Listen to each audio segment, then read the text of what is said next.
Assalamualaikum warahmatullahi wabarakatuh. Waalaikumsalam warahmatullahi wabarakatuh. Halo semuanya, perkenalkan saya Suci Sabriana Kasim dan saya Jana Marsyabia Pabutungan. Kami mahasiswa dari Prodi S1 Teknik Arsitektur dari Universitas Negeri Gorontalo. Nah, pada kesempatan kali ini kami akan melakukan wawancara bersama salah satu dosen kami yang berada di Universitas Negeri Gorontalo selaku arsitek yang terlibat dalam proyek pembangunan Migacoan. Nah, sebelum masuk pada sesi wawancara, alangkah baiknya Bapak dosen kami bisa memperkenalkan diri. Dipersilakan Pak. Oke, baik, terima kasih. Assalamualaikum warahmatullahi wabarakatuh. Oke, baik, perkenalkan nama saya Rahmat Firdaus Buati, dosen di Prodi Teknik Arsitektur jurusan Arsitektur di Universitas Negeri Gorontalo. Saya mulainya itu dosen di Universitas Iksan Gorontalo sebelum di Universitas Negeri Gorontalo, dan sambil dosen juga alhamdulillah berpraktek sebagai arsitek, dan alhamdulillah tahun ini seperti tadi disampaikan di proyek Migacoan ini Wartabone. Mungkin itu yang bisa saya perkenalkan. Oke, baik, terima kasih Pak. Nah, tujuan dari wawancara ini adalah untuk mengetahui lebih dalam tentang peran arsitek dalam proyek pembangunan, konsep dan ide rancangan, proses koordinasi dengan pihak lain, serta komunikasi profesional selama proyek berlangsung. Oke, baik, langsung saja ke pertanyaan pertama.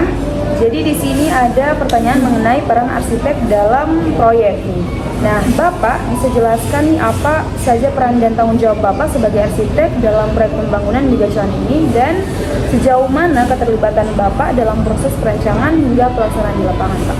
Oke, pertanyaan bagus. Jadi peran sama keterlibatannya. Oke, peran saya itu kemarin itu mengawasi dan menjaga material dan waktu sesuai dengan apa yang ditentukan oleh klien. Jadi saya menjaga kontraktornya sesuai dengan rencana, akan tetapi ada beberapa material yang hanya diproduksi untuk gajian. Jadi itu salah satu memperlambat grand opening di gajian itu yang harusnya Maret tapi kita undur sampai dengan Juni. Nah, terus keterlibatan dari arsitek itu, jadi kami mengawal setelah struktur selesai struktur baja berat. Nah, setelah kita peran arsitek masuk dari dinding, jendela, dan keramik dan plafon dan interior dari gajian tersebut. Nah, bagaimana sih Pak konsep dan ide utama yang melatar belakangi desain bangunan ini, serta bagaimana hal tersebut itu diwujudkan dalam rancangan? Oke, konsep dan latar belakang. Konsep Migacoan itu di Indonesia hanya 3 bangunan. Jadi 3 bangunan itu semuanya di semua provinsi. Jadi Nani Wartabone, Andalas, dan Limboto itu 3 bangunan yang berbeda tapi ada di semua Indonesia. Nah, dari ketiga bangunan itu 2 yang pertama dibangun, jadi Nani Wartabone dan Andalas. Alhamdulillah Nani Wartabone itu sesuai dengan gambar, akan tetapi material-materialnya itu yang kita adakan di Gorontalo. Jadi hanya desain dari owner yang kita terapkan sini untuk pertanyaan kedua Tentang bagaimana hal tersebut itu diwujudkan dalam rancangan. Diwujudkan ya. Untuk diwujudkan itu kita perlu keterlibatan dari owner langsung. Kemarin sempat turun lapangan, dia memeriksa apakah spek yang kita bangun itu sesuai dengan gacuan yang sudah ada sebelumnya di kota-kota lain. Dan alhamdulillah gacuan di Gorontalo itu mirip dengan gacuan lain, akan tetapi hanya waktu itu yang beda dari jadi Gorontalo ada terlambat. Baik, ke pertanyaan selanjutnya ini mengenai proses perancangan dan koordinasi teknis. Kemudian bagaimana proses kerja Bapak sebagai pihak klien kontraktor dan konsultan selama proyek ini berlangsung, dan apa tantangan yang biasanya muncul dalam proses koordinasi tersebut, dan bagaimana cara Bapak mengatasinya? Oke, saya di situ sebagai kemarin site manager ya. Jadi kami koordinasi dengan klien kontraktor. Untuk klien tersebut biasanya kemarin tiap minggu datang dan kontraktor tiap hari ya. Jadi kami Untuk kontraktor kami menjaga biar material ada setiap kalau misal mau hampir habis kita up kontraktor, jangan sampai habis baru dibeli. Untuk owner itu kita up terus di grup bahwa mana progres hariannya sudah sampai mana. Terus untuk komunikasi di pekerjaan tersebut lebih ke mandor atau tukang. Jadi kita menjelaskan karena Megacuan itu beda bangunannya dengan bangunan yang lain di Gorontalo. Jadi kayak contohnya keramiknya itu beda-beda tiap zoningnya, terus dindingnya, terus sama sambungan-sambungan dari furnitur itu ada beda. Jadi kita butuh informasi ke tukang tersebut. Nah, selanjutnya itu Pak tentang komunikasi profesional. Kami ingin tahu bagaimana cara Bapak menjaga komunikasi yang baik dan profesional dengan semua pihak yang terlibat dalam proyek tersebut. Nah, menurut Bapak sendiri, seberapa penting komunikasi profesional itu dalam keberhasilan sebuah proyek arsitektur? Oke, komunikasi profesional. Jadi dalam sebuah bangunan itu ada tiga instrumennya. Jadi dari struktur, arsitek, dan MEP. MEP ini mechanical electrical plumbing. Jadi itu CCTV, AC, exhaust, dan plumbing. Jadi arsitek itu masuk setelah struktur bawah atas selesai, plumbing masuk. Nah, setelah struktur selesai, kita komunikasikan dengan pihak struktur bahwa mana jika ada kesalahan atau tidak. Jika masih ada kesalahan, kita beri waktu. Jika tidak ada kesalahan atau aman, kita lanjut masuk arsitek. Nah, arsitek dan MEP itu berjalan berbarengan bahwa mana kita titik-titik instalasi air bersih, air kotornya itu kita diskusi apakah sudah benar agar tidak ada kebocoran. Karena jika ada kebocoran, pihak arsitek nanti disalahkan. Jadi untuk ahli MEP dan arsitek itu selalu bekerja sama-sama agar tidak ada miskomunikasi nanti. Baik, terima kasih. Nah, selanjutnya ini pertanyaan terakhir nih. Bapak, apa pesan dan nasihat yang ingin Bapak sampaikan kepada kami sebagai mahasiswa arsitektur agar bisa lebih siap menghadapi dunia kerja profesional nanti? Dan keterampilan apa yang sebaiknya kami kembangkan sejak sekarang sebagai calon arsitek muda? Oke, insya Allah ya, kalian akan penerus kami di masa depan. Jadi untuk saran untuk kalian itu, jangan bosan untuk belajar, jangan gampang menyerah. Jadi peran saya selain dapat di dunia kampus, di luar kampus juga kalian berhak dapat ilmu. Jadi kalau di kampus itu teori, di luar itu sebagai praktek, karena berbeda teori dan praktek. Jadi contoh kalian di dalam kampus hanya sebagai materi apa yang disampaikan dosen, di luar itu kalian bisa melihat apa yang disampaikan dosen itu benar atau tidak. Nah, terus untuk skill, saya harap kalian bisa dapat untuk 3D modeling dan memperancar AutoCAD, karena dimanapun kalian pintar 3D di lapangan, tetapi apa yang digunakan itu diterapkan ke AutoCAD. Nah, jadi jangan disepelekan AutoCAD 2 dimensi, karena tukang atau beberapa dinas itu masih memerlukan gambar 2 dimensi seperti itu. Nah, terima kasih banyak Pak atas waktu dan kesediaannya untuk berbagi pengalaman serta wawasan yang sangat bermanfaat. Nah, semoga hasil wawancara ini bisa menjadi pembelajaran dan motivasi bagi saya serta teman-teman mahasiswa arsitektur lainnya. Wassalamualaikum warahmatullahi wabarakatuh. Waalaikumsalam.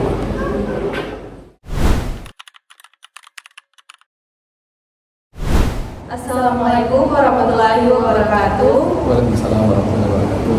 Halo semuanya, perkenalkan saya Suci Subrana Kasih bersama rekan saya Jana Marsyabiah Pegunungan. Kami mahasiswa dari Prodi S1 Teknik Arsitektur Universitas Negeri Gorontalo.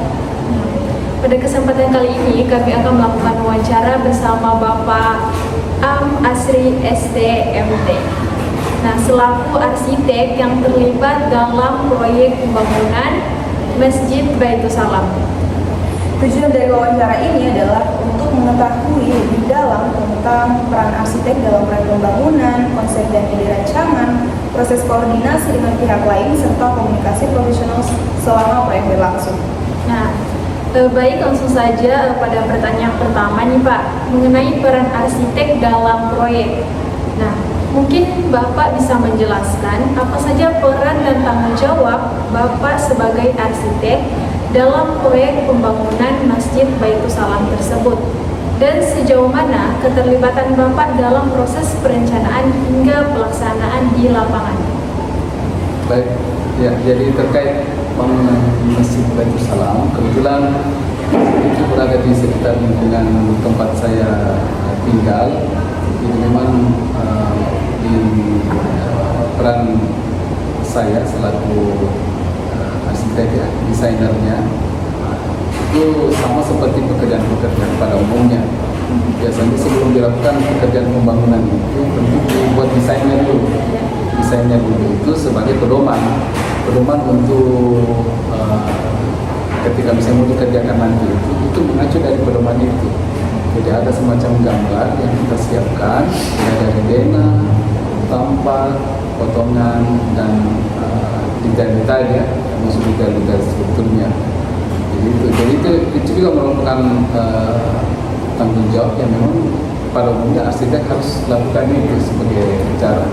Kemudian mengawal proses pembangunannya, tentu setelah desainnya lengkap, gambarnya lengkap, dokumen-dokumen perencananya lengkap, baru kemudian kita jalankan. Nah, pada waktu itu saya berperan tunggal sebenarnya pada waktu itu ya, karena ini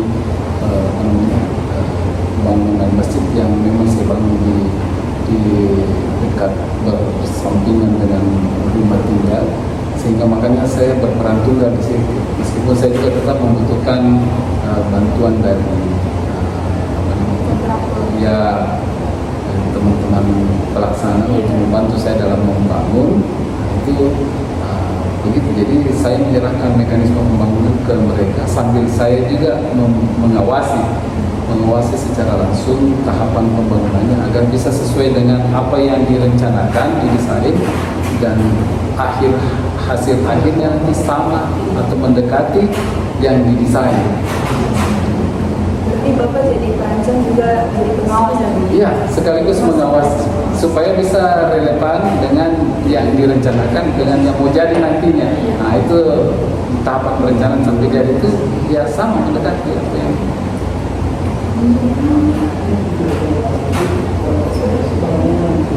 Kemudian ini ada mengenai konsep dan ide rancangan nih Pak. ya. Saya ingin menanyakan tentang konsep desainnya. Apa konsep utama yang digunakan dalam desain bangunan Masjid Baitussalam ini? Juga ada ide atau inspirasi tertentu yang melatar belakangi desain tersebut? Dan apakah pertimbangan khusus terkait fungsi, estetika, atau lingkungan sekitar yang menjadi dasar dalam perencanannya? Oke, jadi ya ini kan kalau yang saya tangkap tadi pertanyaannya dalam gagasannya itu datang dari misalnya dari segi bentuk. Kalau dia bentuknya itu kan menggunakan atap bertumpuk ya, atap segitiga atau limasan bertumpuk. Jadi itu sebenarnya mengadopsi bentuk atap yang umum digunakan terutama di kita di kawasan beriklim tropis. Nah, jadi modelnya seperti begitu. Meskipun nanti di bagian bawahnya, bagian badan bangunannya itu ada pendekatan klasik, tetapi minimalis. Kenapa? Karena kalau misalnya mengambil klasik secara umum itu nanti pasti biaya pekerjaannya itu akan bisa lebih mahal. Karena makin klasik kan makin banyak ornamen arsitekturalnya yang itu di situ faktor kerumitan itu susah sehingga bisa berdampak kepada lamanya waktu pekerjaan, sehingga itu juga nanti berdampak kepada biaya. Sementara ini biaya itu bersumber dari partisipasi masyarakat di situ. Jadi dananya itu bersumber dari masyarakat yang ingin berpartisipasi bersama-sama mendirikan masjid. Misalnya saya buat sedemikian rupa supaya menyesuaikan juga kondisi keuangan, sehingga makanya tidak terlalu banyak pernak-perniknya, dia kelihatan lebih dominan minimalis, meskipun kelihatan seperti ada sedikit bentuk-bentuk klasik, misalnya di bagian interiornya ada sedikit klasik, bentuk-bentuk lengkung gitu. Nah, selanjutnya itu tentang proses perancangan dan koordinasi teknis. Ya. Nah, bagaimana proses kerja Bapak itu bersama pihak klien dan konsultan selama proyek itu berlangsung? Apa tantangan yang biasanya muncul dalam proses koordinasi tersebut dan bagaimana Bapak mengatasinya? Oke, sebagaimana saya sampaikan tadi bahwa pekerjaan ini sebenarnya tidak melibatkan kontraktor sebagaimana pada umumnya, tapi melibatkan teman-teman atau jamaah yang kebetulan punya kompetensi, kompetensi misalnya di bidang konstruksi. Mereka membantu saya dalam hal pelaksanaan fisiknya. Jadi ada kemampuan untuk mendirikan itu sebagaimana yang biasa dilakukan oleh para kontraktor. Itu misalnya pekerjaan strukturnya mulai dari fondasi, kemudian slab, kemudian kolom, kemudian naik balok, kemudian talang sampai pada atap.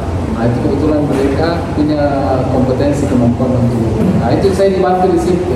Meskipun saya sebagaimana saya sampaikan tadi itu, saya juga tetap memberikan kontribusi berupa pengawasan agar bisa sesuai dengan ketentuan-ketentuan atau spek yang sudah direncanakan. Saya bisa Ya, karena kan bangunan masjid itu kan nanti akan digunakan oleh jamaah atau bangunan publik ya, dalam semua kategori bangunan publik, sehingga dia harus bisa selesai dengan dengan kekuatan struktur yang istilahnya bisa kita jamin kekuatannya dan dengan keselamatan jiwa juga kan. Oke, lanjut ke pertanyaan selanjutnya, ini mengenai komunikasi profesional. Ya. Ya. Jadi saya ingin tahu nih bagaimana cara Bapak menjaga komunikasi yang baik dan profesional dengan semua pihak yang terlibat dalam proyek ini. Nah, menurut Bapak sendiri, seberapa penting komunikasi profesional dalam keberhasilan sebuah proyek arsitektur? Oke, karena memang ini kan bikin bangunan itu kan kompleks sekali permasalahannya. Ya. Jadi memang butuh semacam diskusi lintas kompetensi lah ya, gitu. Atau misalnya kalau di proyek-proyek pada umumnya itu lintas keilmuan, misalnya arsitek dengan sipil, arsitek dengan mekanikalnya, elektrikalnya, itu kan tidak semua yang di bidang arsitektur itu kemudian kita kuasai. Misalnya bagaimana daya listriknya, bagaimana perhitungan kebutuhan strukturnya. Nah, itu saya melibatkan itu. Jadi saya ini kan kebetulan masjid dan kemudian pelaksananya itu adalah jamaah itu sendiri juga. Kita biasa sering berdiskusi, ada rapat-rapat, memutuskan apa yang terbaik, kemudian kita ambil keputusan bersama. Dan itulah keputusan bersama kita jalankan. Jadi bukan semua dari saya, tapi minta tanggapan masukan dari mereka untuk kemudian bisa kita kerjakan sebagaimana kesepakatan bersama. Jadi saya semacam mediator juga, memediasi beberapa kepentingan. Dan biasanya kan arsitek itu kan spesialnya menjadi leader atas semua pekerjaan. Jadi yang memediasi mereka itu beberapa lintas keilmuan itu ya saya memediasi itu. Nah, yang terakhir nih Pak, pesan atau nasihat untuk mahasiswa arsitektur. Nah, apa pesan dan nasihat yang ingin Bapak sampaikan kepada kami mahasiswa arsitektur agar bisa lebih siap menghadapi dunia kerja profesional nanti? Dan keterampilan apa yang sebaiknya kami kembangkan sejak sekarang sebagai calon arsitek nanti? Oke, jadi pesan saya, ya namanya bangunan itu kan tidak langsung kemudian kita bisa memahami secara keseluruhan. Yang pasti melalui tahapan ya, kalau misalnya di perkuliahan itu ada namanya tahapan pembelajaran, yang setiap tahapan pembelajaran itu ada level-level keilmuannya gitu. Jadi saya menyarankan atau mengimbau kepada teman-teman mahasiswa itu agar mengikuti tahapan itu dengan tekun ya, mencari ilmunya, bukan mencari nilai hasil ilmunya ya, lebih kepada ilmunya. Kemudian perbanyak pengalaman itu bisa didapatkan dari media sosial, bisa menonton YouTube atau misalnya dia berkunjung ke lokasi pekerjaan, meskipun belum terlalu paham, datang saja melihat di situ. Dan yang terakhir tadi apa itu yang keterampilan apa yang sebaiknya kami kembangkan? Oke, Oke, keterampilan. Tentu kan keterampilan yang maksudnya keterampilan yang bidang arsitektur ya. Iya. Keterampilan bidang arsitektur ini ya itu tadi paling tidak pengetahuan dulu, memahami dulu apa sih yang seluk-beluk atau pernak-pernik di dalam dunia konstruksi.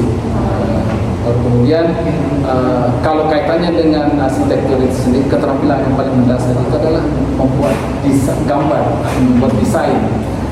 Gambar ini butuh keterampilan dengan banyak latihan. Latihannya itu ya banyak didapatkan dari tugas-tugas yang diberikan oleh dosen dari banyak mata kuliah kan. Iya. Nah itu dari situ diolah keterampilannya. Harus tekun, rajin, tidak malas. Pokoknya setiap ada tugas yang diberikan, karena itu akan dipakai nanti ke depan.